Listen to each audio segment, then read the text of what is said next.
Hello दोस्तों, अगर मेरी ये कहानी अच्छी लगे तो लाइक, कमेंट, सब्सक्राइब जरूर करना।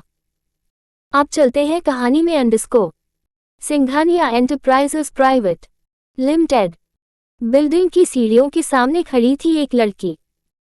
हल्के नीले रंग का सिंपल सलवार सूट, हाथ में एक पुराना बैग और आंखों में थोड़ा डर, थोड़ा आत्मविश्वास।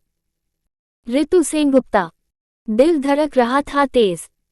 यही है वो ऑफिस जहां से हमारी जिंदगी का नया सफर शुरू होगा। बिट्टू की मुस्कान याद करके उसने खुद को संभाला और अंदर बढ़ गई। रिसेप्शन पर पहुंचकर उसने धीमे स्वर में कहा, हाय, आई एम ऋतु सेनगुप्ता। आज से मैं यहाँ असिस्टेंट की पोस्ट ज्वाइन कर रही हूँ। Yes mom, please have a seat, sir will call you in a moment. Receptionist मुस्कुराए। ऋतु एक कोने में बैठ गई, लेकिन उसकी नजरें लगातार इधर उधर घूम रही थी। नए माहौल, अजनबी लोग और हर चेहरा उसे ताकतवर लग रहा था। तभी एक आवाज आई, miss Ritu Sengupta, mister Singhania will see you now. Ritu का दिल एक पल को रुक गया। उसने चुपचाप अपना दुपट्टा ठीक किया, फाइल संभाली और धीमे धीमे कदमों से रुद्राक्ष के केबिन की ओर बढ़ी। दरवाजा खुला। सामने बैठा था वही रौबदार शख्स, सिर झुका हुआ, कुछ कागज पढ़ रहा था। ऋतु ने दरवाजे पर रुककर धीरे से कहा, good morning sir, I am Ritu. I know. Rudraksh ने बिना सिर उठाए कहा, बैठिए। ऋतु धीरे से सामने कुर्सी पर बैठ गई। कमरे में कुछ पल की खामोशी रही। फिर रुद्राक्ष ने आंखें उठाई। पहली बार देखा उस लड़की को। सामने एक शांत चेहरा, बिना मेकअप की सादगी और आंखों में झुकी हुई इज्जत। लेकिन कुछ तो था जो बाकियों से अलग था। रूल्स क्लियर है, गलती की कोई जगह नहीं। तुम सिर्फ मेरी असिस्टेंट हो, पर्सनल बातों में इंटरेस्ट नहीं रखता। टाइम वेस्ट करना मुझे पसंद नहीं। ऋतु ने सिर झुकाकर सिर्फ इतना कहा, जी sir, you can go now, start your work from the file desk. Ritu उठी और बिना पीछे देखे बाहर निकल गई। रुद्राक्ष कुछ पल वहीं बैठा रहा और फिर बेमन से खुद से बोला, थोड़ा अलग है। लेकिन फिर उसी अंदाज में खुद को संभालते हुए, लेट्स सी कितनी डटती है। Singhania enterprises, ground floor, file desk section. Ritu ने फाइल डेस्क पर पहुंचते ही वहां काम कर रही एक सीनियर स्टाफ मेंबर से विनम्रता से कहा, एक्सक्यूज मी, मैं नई ज्वाइन हुई हूँ, मुझे यहीं से काम शुरू करना है। वह महिला मुस्कुराई, वेलकम। तुम्हारी आंखों में शांति है, लेकिन दिल में कुछ और। काम में ध्यान दो, यहाँ बस वही टिकता है। ऋतु ने हल्का सिर हिलाया और काम में लग गई। डैश डैश डैश। क्लियर डेस्क, चमकती स्क्रीन और हाथों में पुरानी आदत से जमी हुई सादगी। बाकी लोग, ज्यादातर चकाचौंध में डूबे हुए, ऋतु को देख रहे थे। कुछ ने एक दूसरे से फुसफुसाया, यह कौन है? नई असिस्टेंट है सर की। लैग नहीं रहा, किसी बड़े ऑफिस में काम करने आए हैं। पार नजर झुकी हुई है, एटीट्यूड नहीं है। इंटरेस्टिंग। डैश डैश डैश। दोपहर होते होते ऋतु ने बिना किसी से ज्यादा बोले पूरा सेक्शन अच्छे से मैनेज कर लिया। एक पुरानी फाइल जो हफ्तों से अटकी थी, उसे उसने चुपचाप सुलझा दिया। तभी अचानक रुद्राक्ष अपने केबिन से बाहर निकला। पूरा ऑफिस थोड़ी देर के लिए शांत हो गया। सब लोग सीधे बैठ गए, स्क्रीन पर आंखें गड़ा दी। ऋतु ने भी सिर नीचे कर लिया। रुद्राक्ष सीधे फाइल डेस्क तक आया। उसकी नजरें एक पल के लिए उस फाइल पर पड़ी जो हफ्तों से रुकी थी, अब पूरी हो चुकी थी। ये किसने कंप्लीट किया? उसने ठंडी आवाज में पूछा। एक स्टाफ बोला, सर, वो नई असिस्टेंट ऋतु। रुद्राक्ष की नजर एक पल को ऋतु पर पड़ी। वह सिर झुकाए खड़ी रही। वह बिना कुछ कहे मुड़ा और चला गया। लेकिन जाते जाते उसकी चाल थोड़ी धीमी थी, जैसे कोई उलझन सी छू गई हो। डैश डैश डैश। ऋतु वापस बैठी। काम करती रही, लेकिन उसकी उंगलियां थोड़ी थमी थीं। शायद किसी की नज़र ने उसे महसूस किया था। शाम के करीब 4 बजे सिंघानिया एंटरप्राइजेस ऑफिस में हलचल थोड़ी कम हो चुकी थी, लेकिन ऋतु अब भी अपने सिस्टम पर झुकी हुई थी। तभी रुद्राक्ष अपने केबिन में बैठा हुआ खिड़की से बाहर देख रहा था। उसकी आंखें यूं तो सामने की सड़क पर थीं, लेकिन ज़हन कहीं और भटका था। अचानक उसका इंटरकॉम बजा। सर, वो न्यू असिस्टेंट ऐप तक फाइल्स अपडेट कर रही है। You wanted a report? Rudraksh बिना देखे बोला। हाँ, भेजो यूज डैश डैश डैश। ऋतु दरवाजा खटखटाकर अंदर आती है। हल्की नीली कुर्ती, सिर झुका हुआ, हाथों में एक फाइल। Sir, report. रुद्राक्ष ने एक नज़र उस पर डाली, फिर बिना कुछ कहे फाइल ले ली। कुछ पल वह फाइल देखने का नाटक करता रहा, फिर बोला, तुम्हारा नाम? Ritu, sir. Background, graduation complete sir, पहली डिलीवरी जॉब काटी थी, अभी यह जॉब मिला है। रुद्राक्ष का चेहरा थोड़ी देर के लिए भावहीन रहा, फिर बोला, तुम काम में ठीक लगती हो, पार मेन अननेसेसरी इमोशनल लॉग ऑन के साथ काम नहीं काटा। ऋतु ने चुपचाप सिर हिलाया। समझी, सर। रुद्राक्ष उसकी आंखों में झांकने की कोशिश करता है, लेकिन ऋतु की निगाहें झुकी हुई थी, बिल्कुल शांत और कहीं गहराई में भीगी सी। उसने कुछ नहीं कहा, चुपचाप मुड़ी और बाहर निकल गई। रुद्राक्ष एक पल के लिए उसी दरवाजे को देखता रहा, फिर अपने आप से बुदबुदाया, स्ट्रेंज, इतनी खामोशी, पार अंदर कुछ तो है। डैश डैश डैश। दूसरी तरफ ऋतु वापस अपनी डेस्क पर बैठ गई, लेकिन उसके चेहरे पर हल्की थकावट थी और एक हल्की सी बेचैनी भी। उसके कानों में अब भी वो शब्द गूंज रहे थे, मेन इमोशनल लॉगऑन के साथ काम नहीं काटा। शायद यही तो वो चाहती थी, कि कोई उसके जख्म न देखे। पर जख्म कहीं अंदर थे और अब किसी की नज़र उन्हें छू चुकी थी। मुंबई की शाम धीमे धीमे नीली चादर ओढ़ने लगी थी। ऑफिस की बत्तियां बुझ रही थीं, काम करने वालों के चेहरे पर दिनभर की थकान थी। ऋतु अपने छोटे से डेस्क पर बैठी कंप्यूटर बंद कर रही थी। उसकी आंखों में थकान थी, लेकिन वो थकान किसी हार की नहीं, बल्कि एक नई शुरुआत की थी।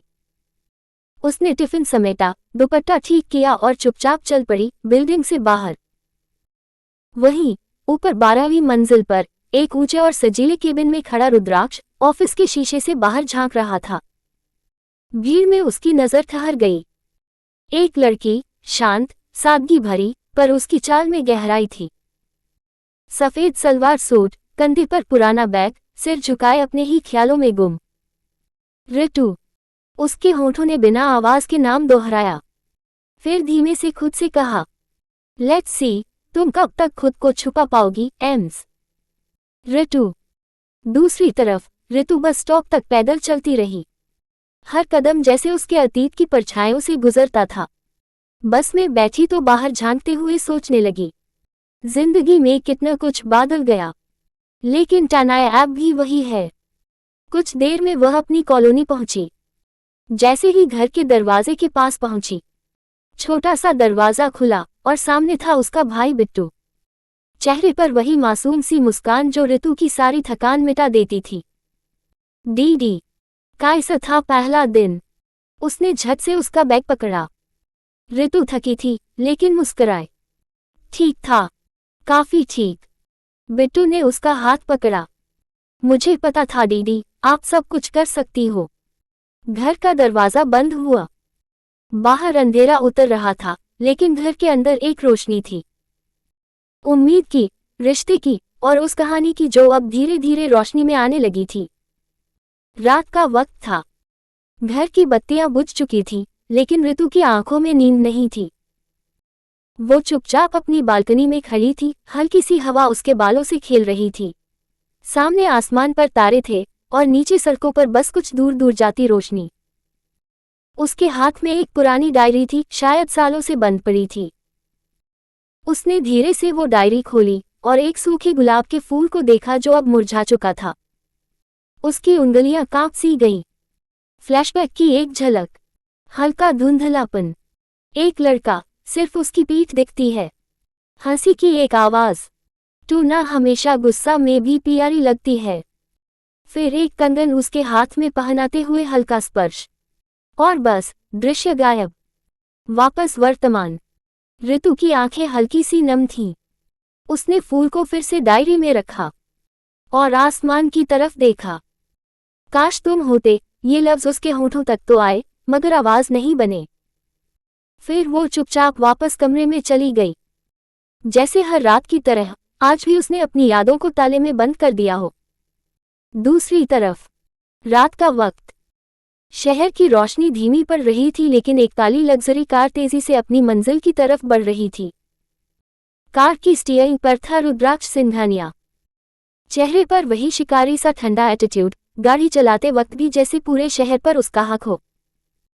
फोन स्क्रीन पर ढेरों मिस्ड कॉल्स और मैसेजेस थे लड़कियों के, लेकिन वो सिर्फ मुस्कुराया, एक हल्की बेपरवाह मुस्कान। Everyone wants me but I don't care. The Singhania mansion के गेट खुले और गाड़ी सीधी पोर्च में आकर रुकी। रुद्राक्ष उतरा, ब्लैक शर्ट की स्लीव्स चढ़ी हुई, बाल थोड़े बिखरे लेकिन स्टाइल में। उसके चलने की चाल में रौब था और हर कदम जैसे जमीन को अपनी जगह याद दिला रहा हो। घर के दरवाजे पर माँ उसका इंतजार कर रही थी। रुद्र, डिनर रेडी है बेटा, रीना सिंघानिया ने कहा। लेट हो गया मॉम, मूड नहीं है। कंधे उचकाते हुए वो सीधा अपने रूम की ओर बढ़ गया। पीछे से उसके डैड बोले, ये एटीट्यूड कभी किसी दिन तुझे ल डूबेगा रुद्र। लेकिन रुद्राक्ष बिना पलटे बोला, सिर्फ कमजोर लोग डूबते हैं डैड। मेन रुद्राक्ष सिंघानिया हूं, आई राइज। सीढ़ियां चढ़ता हुआ वो ऊपर गया और बालकनी से शहर की रोशनी को देखता रहा। एक राजा अपने साम्राज्य को देखता है जैसे। डाइनिंग टेबल पर सब खाना खा रहे थे। माहौल कुछ पल को शांत था। तभी रीना जी ने रोटी पर घी लगाते हुए बात छेड़ी। वैसे बेटा, आजकल तुम्हारे ऑफिस में एक नई असिस्टेंट आई है ना? रुद्राक्ष ने बिना ऊपर देखे बस कौर तोड़ते हुए जवाब दिया। रीना मुस्कुराई। कैसी है? कोई दम है उसमें कि नहीं? तुम्हारे साथ काम करना आसान थोड़ी है। रुद्राक्ष ने कुछ पल तक जवाब नहीं दिया, जैसे सोच रहा हो या शायद बात को टालना चाह रहा हो। फिर हल्के ठंडे लहजे में बोला, ठीक है, प्रोफेशनल है, जरूरत से ज्यादा शांत। रीना थोड़ा चौंकी। जरूरत से ज्यादा शांत? अरे वाह, और तुम्हें पहली बार किसी लड़की की तारीफ करते सुना है। बाकी तो पहली मुलाकात में ही तुम्हारी फैन हो जाती है, ये कुछ अलग निकली क्या? रुद्राक्ष ने अब नजर उठाए। उसकी आंखों में हल्की चिढ़ थी, लेकिन चेहरे पर वही कंट्रोल्ड एक्सप्रेशन। मॉम, मुझे कोई फर्क नहीं पड़ता कौन फैन है और कौन नहीं। काम ठीक से होना चाहिए बस। रीना ने थोड़ा चुटकी लेते हुए कहा। मतलब पहली बार किसी लड़की ने तवज्जो नहीं दी और तुम्हें अच्छा नहीं लगा? रुद्राक्ष ने हल्के से पानी पिया, फिर ठहर कर बोला, जिसे मेरी तरफ देखना भी जरूरी न लगे, वो या तो बेवकूफ है या बहुत चालाक। रीना ने उसकी बात को समझते हुए कुछ नहीं कहा, बस हल्की मुस्कान के साथ सर हिलाया। किसी को नहीं पता था कि उस असिस्टेंट का नाम क्या है। ना घर में किसी ने पूछा, ना रुद्राक्ष ने बताया। पर जो बात सबने नोट की, आज रुद्राक्ष ने पहली बार किसी लड़की के बारे में इस तरह बात की थी। नापसंद करते हुए भी जिक्र किया था। रात थोड़ी और गहरा चुकी थी। रुद्राक्ष अपने कमरे में दाखिल हुआ। महंगे इंटीरियर से सजा कमरा, दीवार पर सादे लेकिन क्लासिक पेंटिंग्स, काले रंग के पर्दे और एक स्लीक बुक शेल्फ। लेकिन ये कमरा जितना स्टाइलिश था उतना ही ठंडा भी। उसने अपनी शर्ट की बटन खोली और शीशे के सामने खड़ा हो गया। खुद को देखा वैसे ही जैसे हर दिन देखता है, लेकिन आज नजर थोड़ी ज्यादा ठहरी। शांत, ज़्यादा हाय शांत है वो, उसने धीमे से कहा, जैसे खुद से बात कर रहा हो। फिर सोफे पर बैठते हुए मोबाइल उठाया, स्क्रीन को कुछ सेकंड तक देखा, फिर स्क्रीन ऑफ कर दी। कोई नाम नहीं खोजा, कोई नंबर नहीं ढूंढा, बस आंखें बंद की और सिर पीछे टिकाया। उसके जहन में ऑफिस का वही सीन घूम रहा था, ऋतु जो उसकी बातों का जवाब न के बराबर देती थी, कोई इंप्रेस होने वाली नजरों से नहीं देखती थी, और यही बात उसे परेशान कर रही थी। सब लड़कियां तो पहले दिन से लाइन में लग जाती हैं, और ये, इससे फर्क हाय नहीं पड़ता। उसकी आवाज में हल्की झुंझलाहट थी, लेकिन कोई अजीब सी उत्सुकता भी। उसने एक लंबी सांस ली, फिर खुद से मुस्कुराते हुए कहा, चलो देखते हैं कब तक यह एटीट्यूड टिकता है। AIIMS silent. बाहर आसमान में चांद निकल आया था, लेकिन रुद्राक्ष की आंखों में किसी और की परछाई थी, वो लड़की जो शायद उसकी परवाह नहीं करती। और यहीं से उसकी दिलचस्पी शुरू होती है। अगर ये कहानी अच्छी लगी तो _ लाइक, कमेंट, सब्सक्राइब जरूर करना।